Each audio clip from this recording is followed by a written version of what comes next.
স্বপ্নের আলপনায় তোমাদের সবাইকে জানাই স্বাগত। আজকের গল্প অভিশপ্ত হিরে, চতুর্থ পর্ব।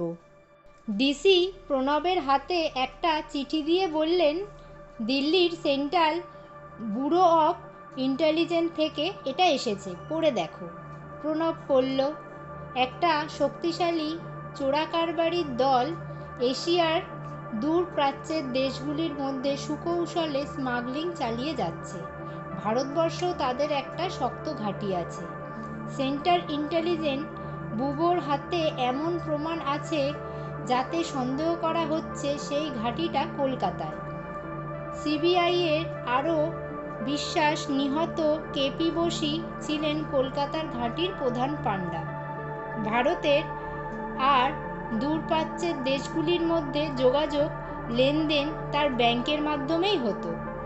এ বিষয়ে আরও অনুসন্ধানের জন্য একজন অফিসারকে কলকাতায় পাঠানো হচ্ছে।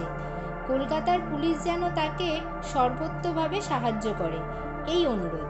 চিঠি শেষে পুনশ্চ দিয়ে লেখা, মিস্টার পাল, অর্থাৎ যাকে দিল্লির কর্তৃপক্ষ এই বিষয়ে তদন্তের জন্য কলকাতায় পাঠাচ্ছে।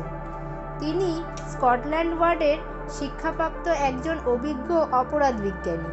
কেপি বোসের হত্যার ব্যাপারে তিনি কলকাতার পুলিশকে সাহায্য করতে পারবেন বলে আশা করা যায়। প্রণবের কপালে ভাঁজ লক্ষ্য করে ডিসি বললেন, তবে কি এই খুনের পিছনে চোরাকারবারিদের হাত আছে? ইন্টারন্যাশনাল স্মাগলাররা সাংঘাতিক বেপরোয়া।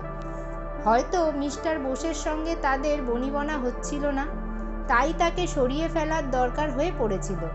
অসম্ভব নয়, প্রণব চিন্তিত মুখে জবাব দিল। এ চিঠি পড়ার পর সেই প্রশ্নটাই মনে আসে। শুধু মাঝখান থেকে রুহিতনের দশটা এসে ব্যাপক ঘোরালো করে তুলেছে ব্যাপারখানা।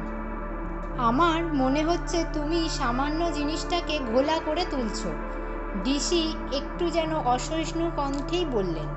তাসটা খুনি আমাদের মিসগাইড করার জন্যও তো রেখে যেতে পারে।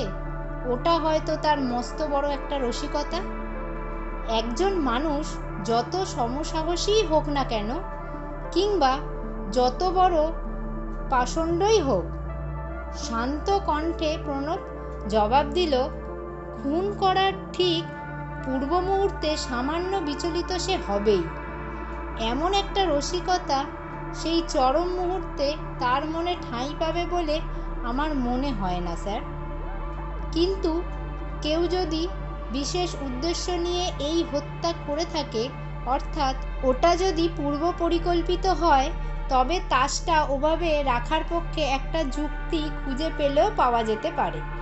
হয়তো মিস্টার বোস প্রথম শিকার, খুনির লক্ষ্য আরও কেউ, এবং তাদেরকেই সেই তাসের মাধ্যমে চরম পত্র পাঠাতে চেয়েছে। ডিসি এবার হো হো করে হেসে উঠলেন। হাসি থামিয়ে তিনি বললেন, আজকাল তুমি বোধহয় বড্ড বেশি ডিটেকটিভ নোভেল পড়ছো। প্রণবও মৃদু হাসল।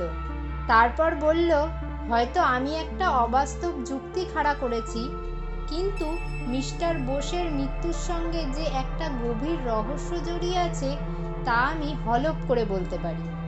যাই হোক, মিস্টার পাল আসুন, দেখা যাক তিনি কি বলেন। আজকের গল্পের অংশটা তাহলে এই পর্যন্তই থাক। এরপর কি হলো সেটা জানার জন্যে অবশ্যই আমার পরের ভিডিওতে চোখ রাখুন।